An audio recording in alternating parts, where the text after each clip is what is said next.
Hi, Dr. Awan, and thank you for accepting our invitation, and we are privileged to host you as a first guest speaker of our regular meetings under the project of Institute of Nations Business Talks. To those who are not familiar with Dr. Awan, let me quickly introduce him. Mr. Awan is a Vice President of Greater Birmingham Chamber of Commerce. He started in the retail business in 1978, joining his late father. In 1980, he set up a consumer electronics wholesale operation as a family business. In 2017, he was made Deputy Lieutenant by Her Majesty's Lord Lieutenant of the West Midlands, John Crabtree. He is the representative of Her Majesty, the Queen in the West Midlands region of UK. He is also awarded MBE. Dr. Awan, can you please explain what is MBE? First of all, Armen, thank you very much for giving me this opportunity to address your organization and to address all the viewers. I'd like to say hello and good day, good evening, wherever you're watching. It's a pleasure to see Armen, to be a part of this talk, you in Armenia. And it's good to see that Armenia and your organization is reaching out, not just locally, but nationally and internationally. So it's thank you, and I'm honored to be the first guest of your platform. First of all, the MBE that you asked me for, this stands for the Order of the British Empire, which is a medal actually which the Queen awards member of the Order of the British Empire, which I was awarded for international trade and business. These are various categories that people are awarded in, and it's a great honor to have. And it's a medal, and then you use the title after your name, like my name has MBE at the end of it. So I use this for life. Great, great. Thank you very much. So dear Dr. Nasir, let us start our conversation. Can you please share your perception about the role of UK chambers in supporting business during COVID-19? What has been revised in your strategy, and what additional toolkit should be used or have been already used for effective support? Please, the floor is yours. Sure. Armen, the role of the Greater Birmingham Chamber of Commerce and most of the chambers, I think, around the world should be that they connect businesses, they support businesses, and they grow local businesses. That really should be the role of Chamber of Commerce everywhere, and that is our motto in the Greater Birmingham Chamber of Commerce. Earlier on, we, in the COVID-19 pandemic, identified 3 priorities. So firstly, it was moving from being a large face-to-face business focus on physical events and meetings to being completely digital. And secondly, we were helping businesses navigate the environment. The fast pace of developments and the announcements meant many key businesses were not getting through the mixed messages that was coming out of the government. And thirdly, we were addressing the gaps in government policy that were resulting in some businesses being able to access government support and to operate in an environment that has actually changed. So this is what we've done in the COVID-19. So we moved to an online digital focus on video conferencing. We had an event in June which was organized physically. It was supposed to be a global trade conference where we generally have people from America and some of the European countries. And we'd like to actually invite yourselves, Armenia, next year. So this year, obviously, that could not happen. So we went digital. And what we found that I hope we will have an opportunity to participate next time. Yes, we would love you to be, and this will actually help and establish. And I know you yourself and your organization are very keen for Armenia to reach out to other countries. Absolutely. And we will welcome you with open arms because we have a lot of commonalities. And you personally are doing a lot of great effort for your country in establishing these connections.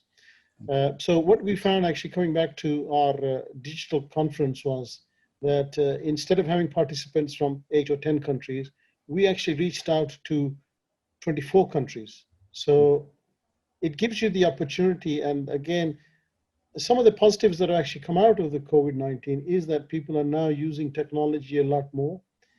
They're realizing that they can reach internationally. I mean, like today, we are now sitting, you're in Armenia, I'm sitting in UK, but Yeah. it is as if we are actually talking next to each other. So these are the things that we've done. We also created a Corona's Hub. And this was a website where actually people can go on. We would actually give daily news, any developments, how businesses are affected. We were also actually contacting our members. On average, we were making 250 phone calls a day to our members, asking them what their issues were. We were collecting this information for just our local government, not just local, but national government as well. And we're passing this so they can actually look at their policies before they do the delivery. Okay. Understood. Thank you very much for your answer. And I'd like to come to the second question. How the needs of the members of Greater Birmingham Chamber of Commerce are changed? What are the business mostly expecting from GBCC now?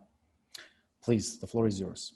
Yeah, I think the needs for businesses, not just locally in Birmingham, but I think nationally and internationally, and also in your country, no business has ever actually expected or seen anything like this in their lifetime.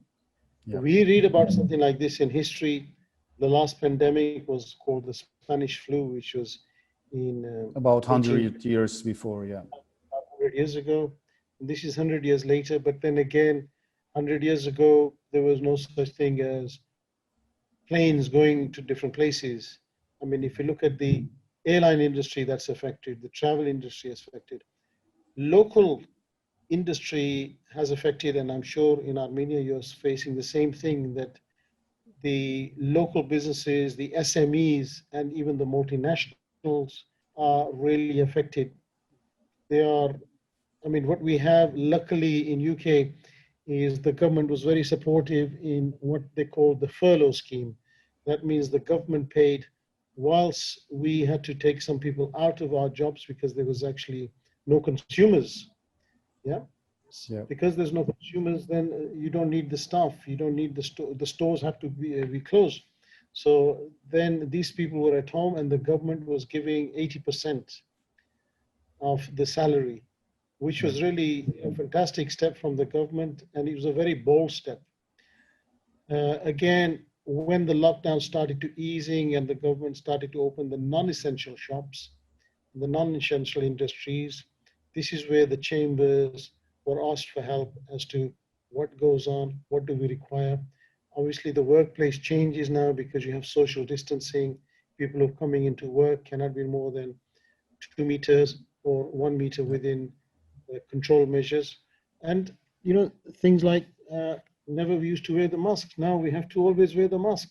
Yeah, You know? I have a mask with me as well. So, yeah. So, you know, Yeah. and some of the masks you wear, you can't recognize the people, so you have to ask them to, you know, what is your name? Secondly, the change has been everybody now needs sanitizer everywhere. You know, I don't want to advertise the company, but yes, we have this the same. So sanitizer, everything on the hand, yeah. Yeah, so you know this is global. So I think in the way what you're asking, what businesses requirement was and what information they wanted. One of the things was that, you know, Birmingham in UK is a very multicultural country now, and I think every country is probably the same. I'm not sure about Armenia, but one of the things that we done as a chamber is that all the government advice we actually printed into 4 different languages, 4 other major languages which are spoken in UK, so that every business understands what they need to do, what they need to comply. And the most important thing was being able to comply to the government guidelines. So this is what they wanted, and this is what we told them. I mean, for instance, you know, we made 10,750 phone calls. We had 72 webinars, which you wouldn't have had. We had 19,460 various hits on our website looking for information.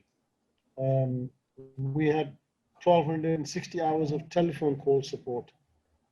264 companies contacted us, and they wanted, these were multinational companies, not small companies.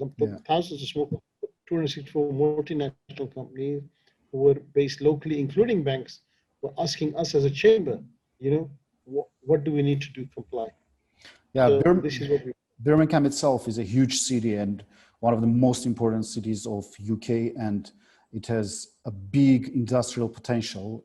So I believe that multinational companies there really needs a help of Chamber of Commerce. I mean, just for your advice, Armen, Birmingham was known for a city of 1,000 trades.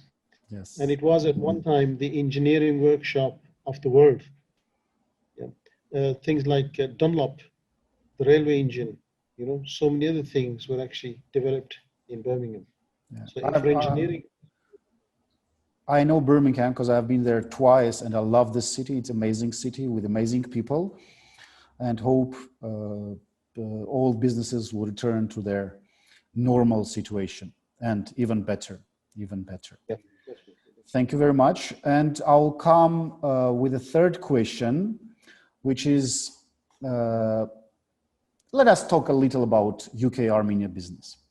What new possibilities do you foresee about strengthening UK-Armenia commercial ties? How you think? I think Armenia, from my understanding, is that at the moment, obviously the biggest trading partner that you have is Russia. Yeah, I think you're doing about 28% of your business with Russia. Compare that to a European country like UK or like Germany or like Italy, where you're only doing 2% of business. So the potential is huge. I visited Armenia about 2 years ago, and I was very impressed. And it's a beautiful country. The people were wonderful. The food was fantastic. I wish I could have stayed longer, but I really enjoyed. One of the things I looked at, and I've actually been following, is the investments in property in Armenia. And I believe in the last couple of years, it has shot up by 35%. And I know Armenia is very friendly for foreigners to come in, and they can have they hold the freehold of these properties. So I think you have a great opportunity for having inward investments from foreigners. And I think post-pandemic, I think Armenia will flourish that way. At the same time, what I would like to advise you is Armenia, I think, should look at exploring other markets. I mean, Russia, you're doing 28%. USA, you're only doing 2%. I mean, both huge nations. Armenia should sit down and say, why aren't we doing more with US? Why aren't we doing more with Germany? Why aren't we doing more with Italy? So I think the potential is there for Armenia to grow. Armenia itself, I think for inward investment is a great opportunity. I know you have very, very low crime. You have beautiful countryside, yeah, and it's sparsely populated. So I think for both inwards and exports, Armenia is a good opportunity going forward. Great, and I just got an idea. What if in a near future, after the COVID-19 steps back, we can organize kind of introduction of Armenian investment field in the Greater Birmingham Chamber of Commerce? What do you think about it? Yeah, we would love to host you. Yes, we would actually get, we do have foreign delegations coming. I mean, my background, I was originally born in Pakistan. I came to UK at the age of 9. So I went to schooling and university, everything here. But because I was born there and I have links with the Pakistan government as well, every year we've been hosting a UK-Pakistan investment conference for the last 3 years. So we have something like 70, 80 delegates come from Pakistan.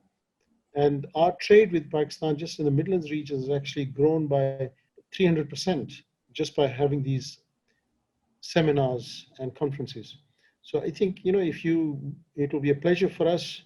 Our doors are open for yourself, Armen, and your organization. And I hope that you can lead this, and then we can meet face to face and we can discuss about how to increase business and trade between our two countries. It's always a pleasure to meet you in person, and I think it will be much interesting to do business together and to show Armenia's potential in the Greater Birmingham Chamber of Commerce. So great, thank you for this potential opportunity. Also, anything you would like to mention additional from your side about today's talk that I didn't ask you, Dr. Awan? No, I think you've covered everything, covered it very well. It would be nice, I think that if you let us have some statistics about Armenia, what Armenia is, what your future plans as a country are, what you want to do, how you want to encourage investment, and how you want to encourage business and trade to establish in Armenia, and what are you looking for exports of? I mean, you know, you are bordering Iran, you're bordering Turkey, which is a massive market. You know, Turkey recently has been really ranking very, very high in exports, and you're bordering that country as well. I'd like to know what sort of business are you diverting more business? Okay, Russia is very important for you, but how are the other countries and how are you addressing those? I'd like to ask you for that. With pleasure. Later on, I will provide you with some information about Armenian experts and mostly what we can offer for British market. This is one of the main markets for us as a potential market for interest.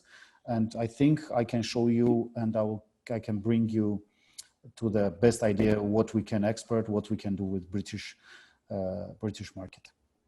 Great. I think one of the things that what you should do is encourage tourism, because you know the European tourists are always looking for new destinations, yes. And I think you need to put some effort to put Armenia up in that map, that people actually start looking at that chart to say, okay, let's explore this country. I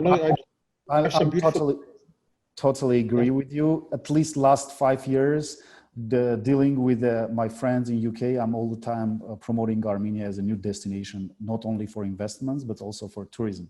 So yes, sure. And this is a brilliant idea. Thank you. And this is it. Well, thank you again. Thank you for having me. And it's been a pleasure, Armen. Thank you again for being our guest, and thank you for your time and interesting insights. Also, to everyone that watched us today, thank you for being with us on the first edition of the new project launched by the Institute of Nations and called Business Talks. The project supposes running regular online meetings with influencers from around the world on international relations, politics, economics, social development, etc. It aims at promoting, raising awareness of participant countries and their representatives, connecting people and kicking off grounds for mutual and effective collaboration. Again, thank you very much, Dr. Awan, and see you next time. Thank you very much. Thank you. Goodbye. Bye-bye.